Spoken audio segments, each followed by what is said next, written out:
Autour de ces bâtiments totalement délabrés, un gigantesque dépotoir d'ordures blanchies par le gel. À l'intérieur, dans l'obscurité, des silhouettes recroquevillées, des hommes qui n'ont parfois plus la force de se lever. Ils restent enveloppés dans leur couverture, par terre, sur un sol recouvert d'une épaisse couche de suie.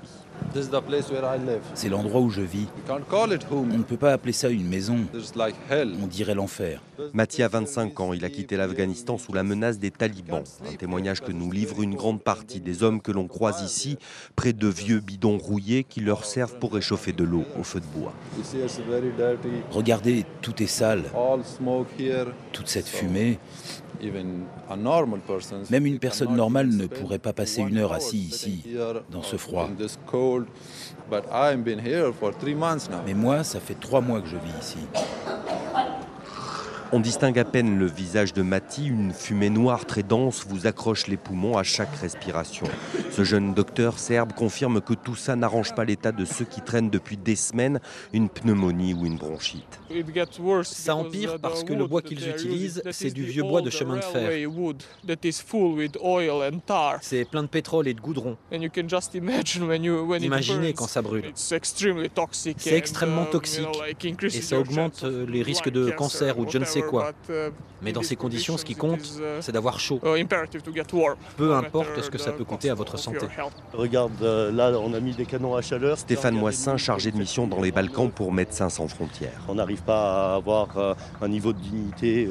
Il n'y a pas de sanitaire. Il y a un tuyau d'eau pour 1000 personnes. Donc pas d'accès à l'hygiène et toutes les épidémies de poux et de gale qui se développent et qu'on n'arrivera jamais à stopper dans des conditions pareilles. Vu qu'il y a des arrivées tous les jours, c'est très difficile de sortir de cet enfer, de ces squats de Belgrade. Ces squats de Belgrade ne sont pourtant pas la seule solution pour les migrants. Un 18e camp d'accueil vient d'être ouvert par les autorités serbes, mais la priorité est donnée aux enfants, aux familles. Et ces hommes se méfient aussi beaucoup de ces camps. Ils n'ont pas envie d'y végéter pendant plusieurs mois, peut-être même quelques années. Leur seule obsession, c'est que l'Union européenne décide de rouvrir ses frontières.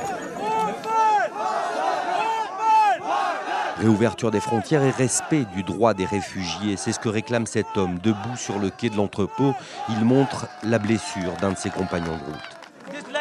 Cette jambe a été cassée à la frontière par la police hongroise. Ils ont tapé dedans comme dans une pierre.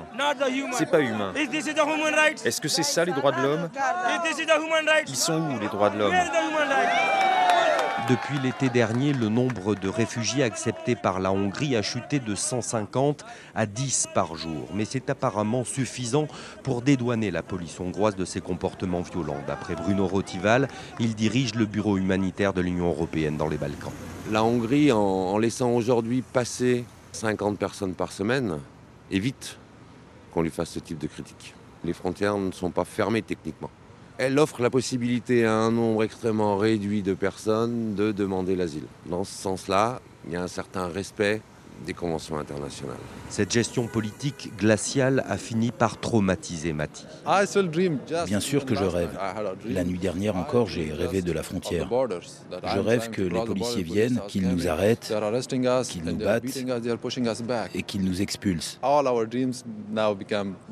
Tous nos rêves aujourd'hui deviennent des cauchemars. Des cauchemars que partagent ici de plus en plus de réfugiés. La réduction des accès par la Hongrie n'empêche pas les arrivées par le sud. La Serbie se retrouve sous pression et ses migrants dans l'impasse.